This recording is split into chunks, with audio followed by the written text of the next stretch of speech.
Chapter 3. Mr. Henry Baker.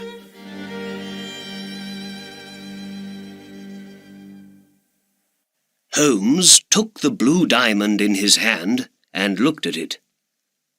"What a beautiful thing," he said. "Look at the wonderful colours in it. Dark blues and cold whites. All big jewels make people into thieves and killers in the end. This one comes from the south of China, near the Amoy River. It's only 20 years old, so it's a young thing. But already, many terrible crimes are happening because of it. I'm going to put it in my safe now, and then let's write a letter to the Countess of Morcar and say we have her beautiful blue diamond here with us." "But Holmes," I said, "I don't understand. Is that young man Horner innocent after all?" "I don't know." "And what about Henry Baker? The tall man with the hat and the goose? Is he the jewel thief, perhaps?" "No, I don't think he is. I believe he's an innocent man.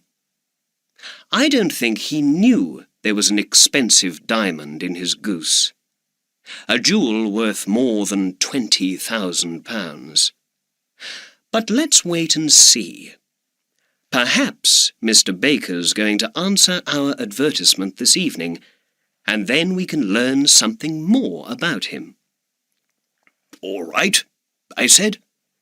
"I can come back after work this evening. I'm very interested in the answer to this case."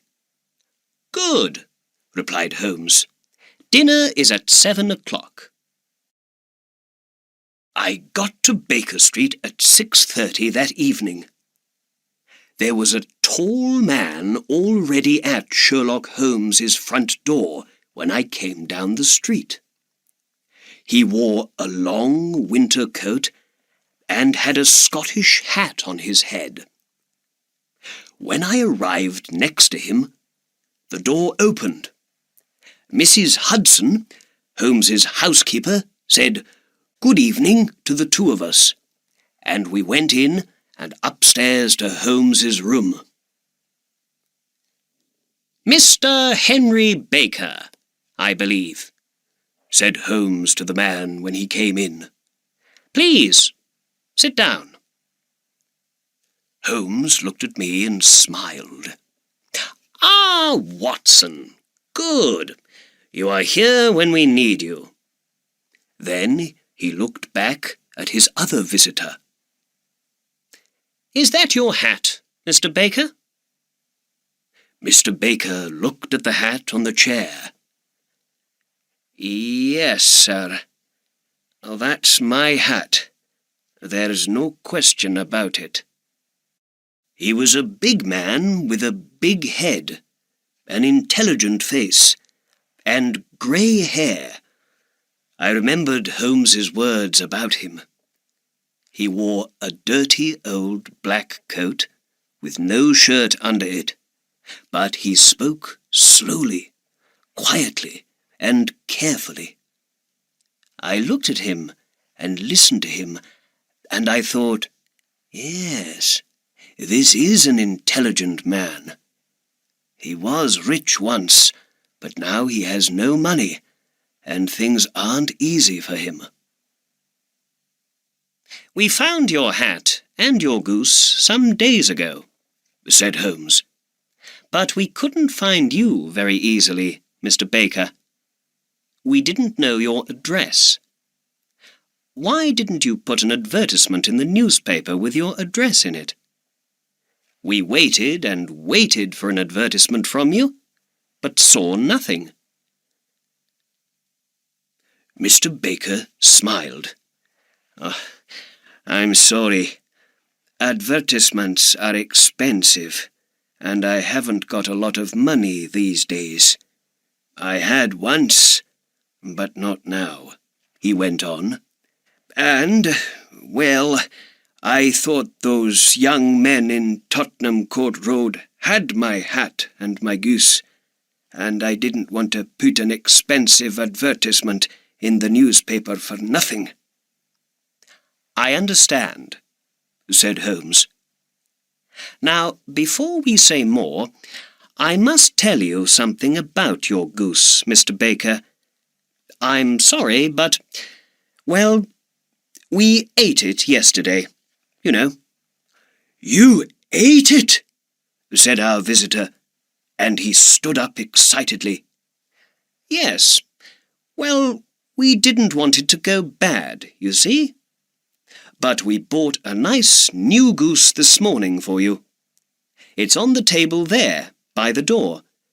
Is that all right for you?" "Oh, yes, yes," said Mr. Baker happily. He sat down again. "And let's see. I think we have your old goose's feet, head, and everything from inside it in the kitchen. Do you want those?" The man laughed. "No, no," he said, "but I'd like to take that nice new goose home with me. Thank you very much."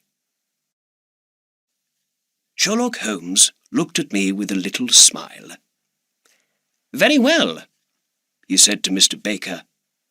"There is your hat, and there is your bird. Please take them. Oh, and before you go, can you tell me something? Where did you get your goose? I know a lot about geese, and that was a very good bird, I can tell you." "Well, sir," said Baker. He stood up and took his hat and the goose in his hands. "I got that bird at the Alpha, a pub near the British Museum. This year, the owner of the pub, Mr. Windigate, began a goose club. Every week, we all put 5 or 6 pence into a money box, and at Christmas time, we all had the money for a goose." With that, he said goodbye and left. "Well," said my detective friend, "that answers one question. Mr. Baker is not our diamond thief. Are you hungry, Watson?" "Ooh, no, not very." "Let's eat later, then. We must go to the Alpha at once. We need to speak to Mr. Windigate tonight."